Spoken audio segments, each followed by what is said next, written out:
সবুজে ঘেরা নিভৃত পল্লী, চারদিকে গ্রামীণ স্নিগ্ধতা, এর মাঝে লুকিয়ে আছে মোগল স্থাপত্য শৈলীর এক অনন্য নিদর্শন, এক কাতার মসজিদ। হাজারো ইতিহাসের সাক্ষী হয়ে দাঁড়িয়ে আছে 3 গম্বুজ বিশিষ্ট এই প্রাচীন ইবাদতখানাটি। নাম শুনেই বোঝা যায় এর বিশেষত্ব। মসজিদের ভেতরে নামাজের জন্য রয়েছে মাত্র একটি কাতার, যেখানে বড়জোর 13 থেকে 14 জন মুসল্লি একসাথে জামাতে অংশ নিতে পারেন। আনুমানিক 500 বছর আগে ইট, চুন, সুরকি আর মাছের কাঁটার এক বিশেষ মিশ্রণে নির্মিত হয়েছিল এই শৈল্পিক স্থাপনা, যার দেয়ালের ভাঁজে ভাঁজে আজও লেগে আছে মোগল আমলের আভিজাত্য।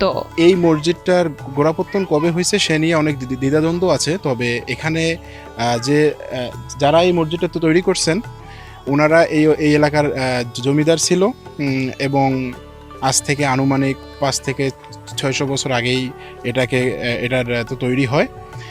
আর এর যে স্ট্রাকচারাল যে ডিজাইনগুলো আছে এগুলো দেখে বোঝা যায় যে এগুলো ইয়া হবে, মোগল আমলের ধারণা করা হয়। লালমনিরহাটের কালীগঞ্জ উপজেলায় এই মসজিদ সংলগ্ন এলাকায় রয়েছে শিয়া সম্প্রদায়ের একটি প্রাচীন মিনার এবং 2টি প্রাচীন কবর। মিনারের গায়ের কারুকার্য এখনো মানুষের নজর কাড়ে। দীর্ঘ সময় পেরিয়ে গেলেও স্থানীয়রা আজও এখানে নিয়মিত নামাজ আদায় করেন। তবে যথাযথ রক্ষণাবেক্ষণের অভাবে বর্তমানে ম্লান হতে বসেছে এর দৃষ্টিনন্দন সৌন্দর্য। আমাদের এই মসজিদ এটা প্রাচীনকালের মসজিদ। আমার জন্মের আগ থেকেই আমরা শুনে আসছি যে এইরকমই ছিল। এটা রাজা বাদশাহদের আমল, মোগলদের আমলের জিনিস। অনুমান করি কত বছর হবে এটা আমরা অনুমান করতে, আমার বয়স মনে করেন 50-এর কাছাকাছি। আমি আর কি অনুমান করব এখান থেকে। তো এই নির্দেশন যেন থাকে, আমরা সরকারের কাছে আপত্তি করব যেন এই প্রতিষ্ঠানের পাশে যেন আমাদের ভালো মসজিদ হয়। তাছাড়া আমাদের এই যে মুসল্লি আছে এই মসজিদে তারা খুব কষ্টে নামাজ পড়ে। আমাদের এই মসজিদের কোনো উন্নয়ন হচ্ছে না। আগে থেকে ছোটবেলা থেকে যেরকম দেখে যাচ্ছে ওইরকমই। সরকারের কাছে আহ্বান জানাবো মসজিদটি আমাদের উন্নয়নের জন্য আগে নেই।